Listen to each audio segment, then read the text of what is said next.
Rajasthan Royals ఆటగాడు Jos Buttler ఈ 2024 IPL సీజన్లో తన బ్యాట్తో విధ్వంసం సృష్టిస్తున్నాడు. ఈ 2024 ఐపీఎల్లో 2 సెంచరీలు నమోదు చేసిన బట్లర్ మరో 2 సెంచరీలకు విలువ లేకుండా చేశాడు. ఏప్రిల్ 6న ఆర్సీబీ వర్సెస్ రాజస్థాన్కి జరిగిన మ్యాచ్లో కోహ్లీ 113 రన్స్ చేశాడు. దీంతో ఆర్సీబీ టీం 184 పరుగుల లక్ష్యాన్ని నిర్దేశించింది.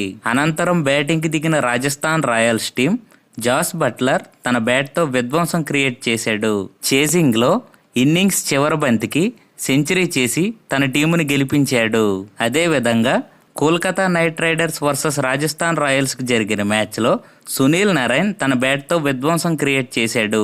ఈ మ్యాచ్లో సెంచరీ చేసి తన ఐపీఎల్ ప్రస్థానంలో మొదటి సెంచరీని నమోదు చేశాడు. ఈ మ్యాచ్లో జాస్ బట్లర్ తన బ్యాట్తో విధ్వంసం క్రియేట్ చేశాడు.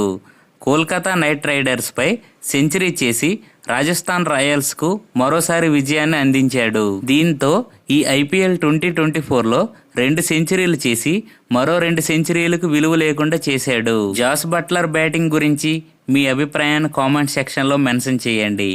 అలాగే ఇటువంటి మరిన్ని ఇన్ఫర్మేటివ్ స్పోర్ట్స్ అప్డేట్స్ కోసం మా ఛానల్ ఇప్పుడే సబ్స్క్రైబ్ చేసి సపోర్ట్ చేయండి. Thank you for watching. Have a nice day.